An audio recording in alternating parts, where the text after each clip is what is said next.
So earlier in my live stream today, someone said, why does God give cancer to humans? Another person said, why did God kill babies in the past? And I want to go ahead and address this for all the atheists that think that this is some type of destruction of Christianity.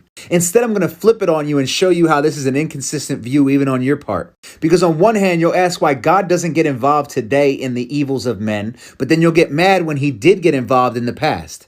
You see, if you understood the flood, after the flood, God put a rainbow in the sky as a covenant saying he will not do that again. He will not enact his vengeance on the entire world again until the end of days. So some people will look at that and say, that's not fair. Why did God punish people and kill people? But then in the same breath say, where's God at today? Why isn't God doing X, Y, and Z today? And then they'll say, why are kids starving today? I ask you, why are kids starving today? I ask you, why is there cancer today? God gave you the world perfect, but it was sin that led to everything else. Well, why did God create sin? God didn't create sin. God gave us a law. When we choose to break his law, we sin. God's law is the guardrail. You jump over the guardrail and then get mad when you fall to your doom and blame God for letting you fall to your doom. Why do kids have cancer today? I don't know. Why were companies so greedy that they bypassed all safety measures and put things in our food and put things in our cooking utensils? And cooking ware like Teflon. Why did men do that? Why do men covet all the money in the world and not share it with those in need?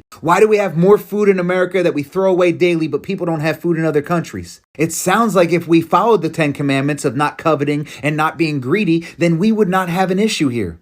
Well, what about all the kids in foster home? Well, maybe if you followed the 10 commandments and you weren't having sex before marriage, then you wouldn't have all these kids that are in foster homes. Why is there war? I don't know. Maybe if you loved your neighbor and loved everybody as God loves us, then there would be no war.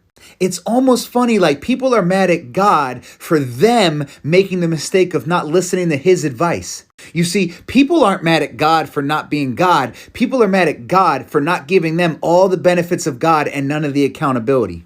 People don't want God to be God. People want God to be a magic genie. And also what's funny is you want God to step in and kill evil people in other places that are doing evil things that you disagree with, but you would never agree that God should step in and stop you. Like seriously, if you want God to stop all the evil of the world, what if he started with you? What if before you lied today, when you lied to your friend, he snatched your breath from you? What if right after you had premarital sex, you dropped dead? What if when you were greedy, you died on the spot? You see, you want God to stop the evil that you recognize, but you don't want God to stop you. You want God to be patient with you. You don't want God to be patient with anyone else, though.